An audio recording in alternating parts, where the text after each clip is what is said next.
Meantime, police are reporting an increase of Islamophobic hate crimes in several Canadian cities since the Israel-Hamas war broke out on October 7th.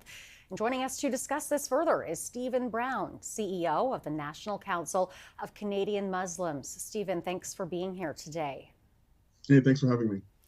Now, let me start by asking, what have you been noticing in the last 5 weeks here in Canada?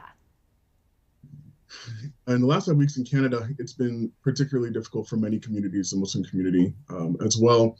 We've seen the largest spike in hate crimes, cases of harassment, and other various violations of people's rights since the post 9/11 period. So it's been quite difficult for the Muslim community. I mean, everything from people being assaulted to mosques being defaced to people, women, especially with hijab, being spat on or attacked in the streets. It's been quite difficult. How is the community dealing with this rise in hate crimes?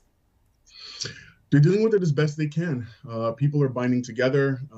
They're trying to support each other. They're also reaching out to law enforcement for protection and trying to flag incidents.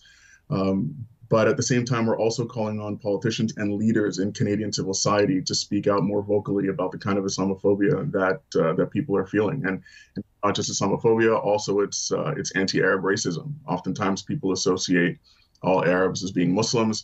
And so even Arabs that aren't Muslims are dealing with Islamophobia right now. So it's quite a moment where we really need solidarity. And I think it's important for all Canadians to sort of take a step back and realize that right now our country is going through a particularly difficult time where problems that are happening literally on the other side of the world are having a contagion effect and really damaging social cohesion here in Canada and also putting Canadian citizens at risk.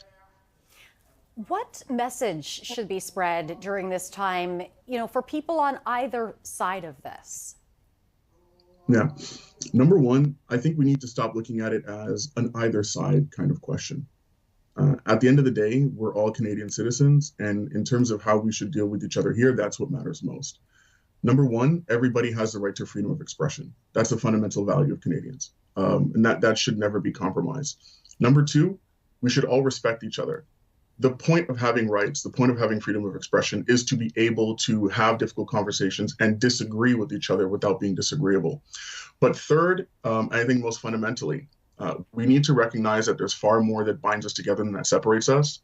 And that in a world where we have modern technology, unfortunately, conflicts on the other side of the world don't stay there. So we as Canadians also need to put our full weight into ending this conflict, stopping the killing, stopping the scenes of horror that we see on TV, and really work towards finding a just and lasting solution for a problem that predates, that goes back so many years. It started before many of us were born. So Canada, I mean, we really support over 70% of Canadians want a ceasefire. And the reason is because we need to see peace, not just here at home, but all over the world. And I think we should all work towards that together, regardless of who we are. Stephen Brown, CEO of the National Council of Canadian Muslims, we thank you very much for your time and your insights today. Thanks so much for having me.